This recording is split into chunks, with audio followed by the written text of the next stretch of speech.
Good day. My name is Louis Hubble. I am the chef of Polcari's in Pizzaria, Regina. Today what we're going to be doing is we're going to be doing a stuffed leg of lamb. Beautiful leg of lamb that's stuffed with prosciutto, with provolone cheese, a little bit of mint and fresh herbs, olive oil. We're going to roll that up, net it, and roast it. We'll be serving that today with lyonnaise potatoes that are accented with a little bit of cheese, and we're going to take some of the Maine's Best Beauty tomatoes and we're going to stuff those with a little ricotta cheese, mint, and pesto. It's sure to be a fantastic Easter Sunday dinner. Very common today at the big box stores and at most of the grocery stores, you can find a netted lamb leg. That's what you want to do. What a netted lamb leg indicates is there are no bones in it. The butcher has gone in, taken the bones out, and put the entire thing in a net. What we're going to show you how to do is how to take that one step further. A note at the beginning: if you know how to make a butcher's knot and you can do a butcher's knot well, then you don't need to use the net again. If you don't know how to use the butcher's knot, save the net, because we're going to need it. So the first thing you're going to do is, when you get the lamb, it's going to be completely encased in its normal fat covering. What we're going to do is we're going to go through and we're going to take off a little bit of that fat covering so that it's all nice and most of the fat is gone. The next thing that's going to happen is, when you turn it over so the fat side is down, you're going to notice that it opens up, which is normal.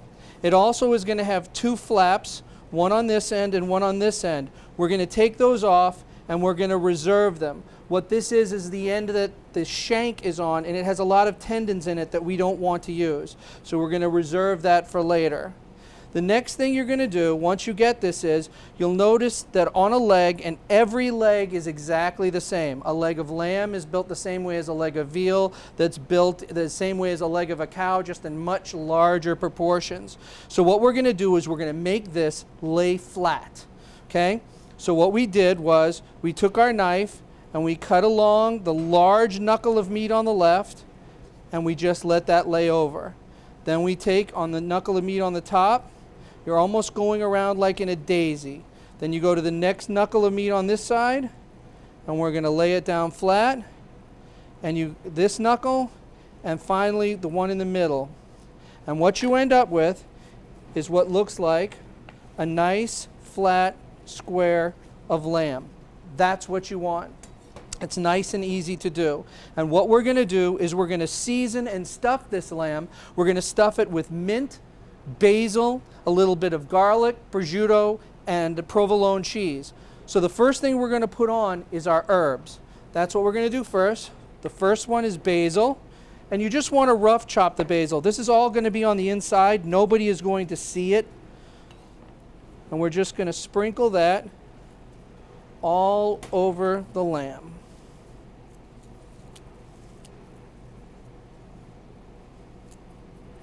The next thing we're going to season this with is fresh mint.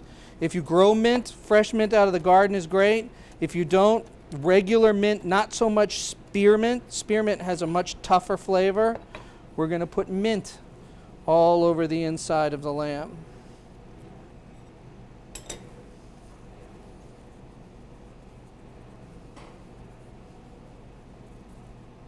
The next thing we have to put on is garlic. And there's absolutely no way you can have lamb without garlic. The easiest way is to smash your garlic clove and rough chop it. Again, you don't have to be too critical with the cuts. It doesn't really matter, because all this is going to be rolled up inside the lamb.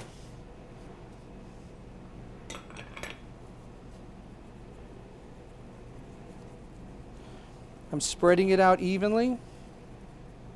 The next thing we're going to do is we are going to put some lemon juice on it. I put some lemon juice on the inside and some lemon juice on the outside. It gives it a little bit of acidity. Lamb has obviously a very strong texture. The interesting thing about lemons is there's two ways to extract a lot of juice out of a lemon.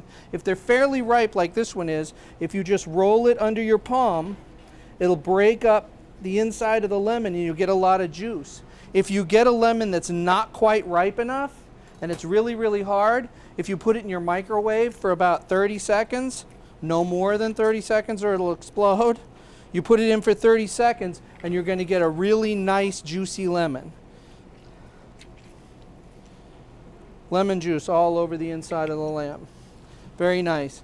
Now we're going to do some layering. The first thing we're going to put on is prosciutto. You can get prosciutto at just about any grocery store now. You want a relatively nice quality prosciutto, and you really want it as thinly sliced as possible. You're going to layer the prosciutto all over the inside of the lamb, and you can double it up in the center. All set. The next thing we're going to do is we're going to put a layer of provolone cheese. I like provolone cheese. If you would prefer to use another type of cheese, that's fine. I would avoid really soft cheeses like ricotta. It's done. There is lamb stuffed with ricotta. To me, it's just a little bit soupy, and I don't care for it as much.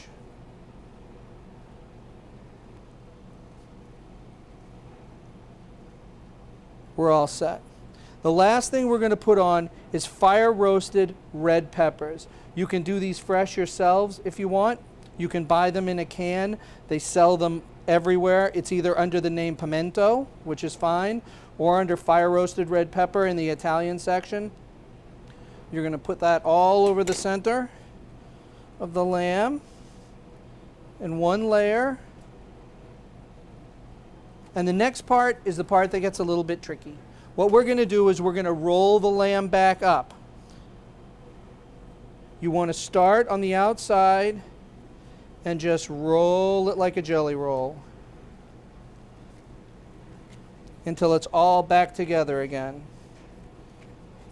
So now, once it's all set, at this point, here's the point where if you know how to make a butcher's knot, you just make butcher's knots all the way down. If you don't know how to make a butcher's knot, you should have saved, like we discussed, the net that goes on the lamb. This is the part that gets a little bit tricky because it'll take a second to do, and we're going to put the net back on the lamb.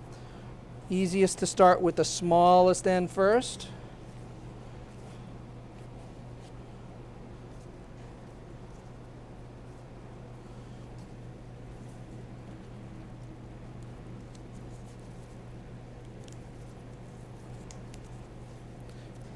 And you want to pull as much of the net forward as you move down the lamb as possible. Once you get it started on the top, then you get it started on the bottom. And keep pulling and drawing the net toward you.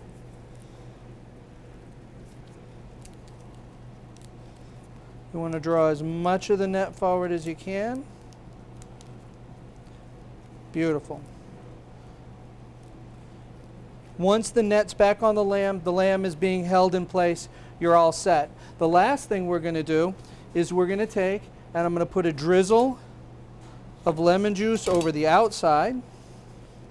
Rub it in, no seeds. Massage it into the outside of the meat. And the last thing we're going to do is we're going to put on a drizzle of extra virgin olive oil. This will help crisp the outside. We'll put a little bit of salt and pepper on it once it goes into the saute pan, but what you're going to do is you're going to take a pan that's large enough to accommodate it. We're going to sear the outside of it on one side and then put it in the oven, roast it at 350 degrees to your desired temperature. Medium rare is the way I like it, but anybody can eat it any way they like. So let's go put it in the oven. Okay, our lamb has been in the oven for the length of time that we like it for. In this case, about an hour and a half, close to 2 hours. And what we're going to do is we're serving it today with pearl tomatoes, which are Maine's best beauties. They're grown in Maine. And I've stuffed them with some cheese and some mint. Really, really nice. And then a side of lyonnaise potatoes, or potatoes made with caramelized onions, that are great. So why don't we take a look and see where we stand and how we're doing. Very nice. Our tomatoes.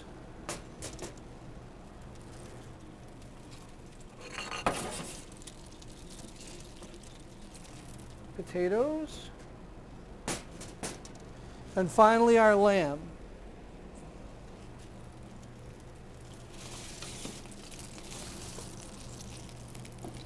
That thing came out gorgeous. So for our lamb, what you're going to notice is the net is still on it. It's done really, really well. It's beautiful in the oven. we're going to take it, we're going to take the net off and we're going to slice it. And in the interests of you guys getting to see what it looks like the best, we're going to go ahead and slice it in the middle. Now when you roast the leg of lamb, about the end quarter on each end is going to be the most well done. The very center is going to be the least well done. So for those that like it more rare, start in the center. For those that like it a little more well done, you'll start on the ends. So what we'll do is you just find the end of your net and you're going to cut the net off.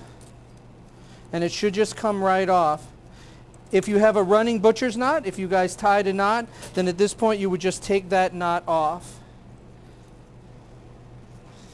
And very carefully unnet the entire leg of lamb. Then what we'll do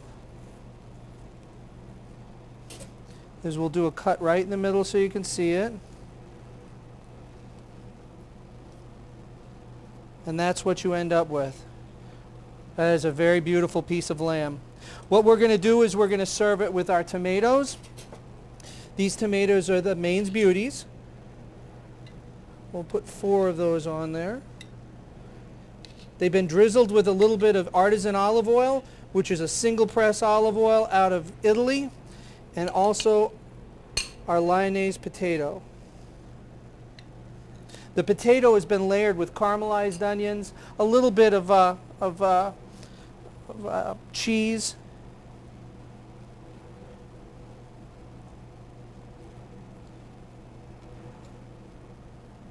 and a couple of slices should be just what we want.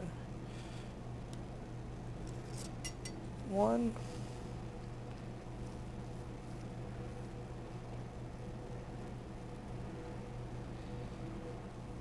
2. That's beautiful. And that is our Italian stuffed lamb with stuffed cherry tomatoes and lyonnaise potatoes. It's a great Easter Sunday dish, and we look forward to seeing everybody.